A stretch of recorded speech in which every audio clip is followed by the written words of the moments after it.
जय माता दी। दोस्तों, आपका हार्दिक स्वागत है आपके अपने YouTube चैनल चमत्कार का शुभारंभ में। कैसे हैं आप लोग, यह बताने के लिए कमेंट बॉक्स में जय माता दी ज़रूर लिखें। माँ दुर्गा की नव शक्ति का दूसरा स्वरूप ब्रह्मचारिणी देवी का है। नवरात्रि के दूसरे दिन माँ ब्रह्मचारिणी की पूजा की जाती है।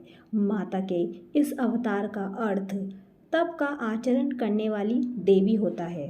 इनके हाथ में जप की माला और बाएं हाथ में कमंडल है। शास्त्रों के अनुसार उनके पूर्व जन्म में हिमालय के घर पुत्री रूप में जन्म लिया था और भगवान शंकर को पति रूप में प्राप्त करने के लिए घोर तपस्या की थी। यही कारण है कि इनका नाम ब्रह्मचारिणी कहा गया है। मान्यता है कि जो इनकी पूजा आराधना करता है उस मनुष्य को हमेशा अपने जीवन में उज्ज्वलता और ऐश्वर्य का सुख भोगने को मिलता है। माँ दुर्गा का यह स्वरूप भक्तों और सिद्धों को अनंत फल देने वाला है। इनकी उपासना करने से तप, त्याग, वैराग्य, सदाचार और संयम की वृद्धि होती है। आइए सुनते हैं माँ ब्रह्मचारिणी की पौराणिक कथा। पौराणिक कथाओं के अनुसार एक समय की बात है, भगवान शंकर सिर्फ अपनी तपस्या में ही लीन थे।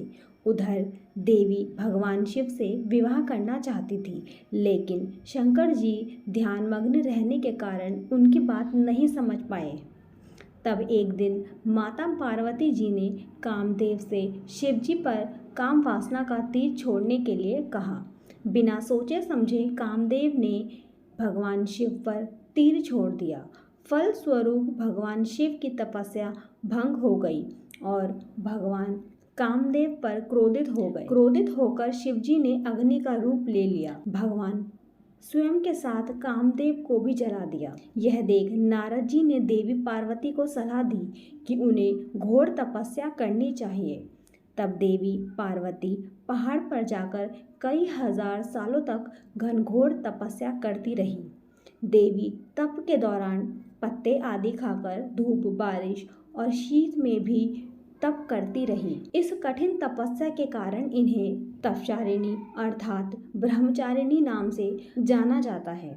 1000 वर्ष तक इन्होंने केवल फल फूल खाकर बिताए और 100 वर्षों तक केवल जमीन पर रहकर शाक पर निर्वाह किया। कुछ दिनों तक कठिन उपवास रखे और खुले आकाश के नीचे वर्षा और धूप के कष्ट सहे। 3000 वर्षों तक टूटे हुए बिल्वपत्र खाए और भगवान शंकर की आराधना करती रही।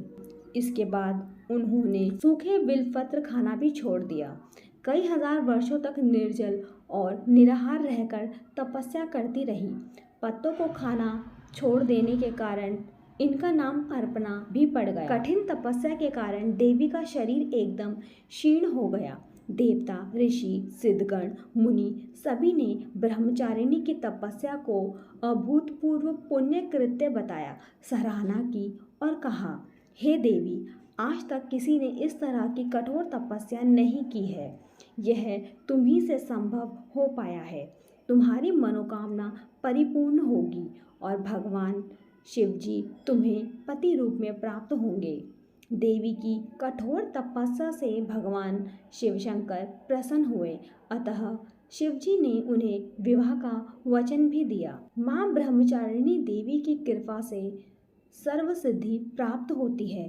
दुर्गा पूजा के दूसरे दिन देवी के इसी स्वरूप की उपासना की जाती है। इस देवी की कथा का सार यह है कि जीवन के कठिन संघर्षों में भी मन विचलित नहीं होना चाहिए। सभी लोग प्रेम से बोलो जय माता दी।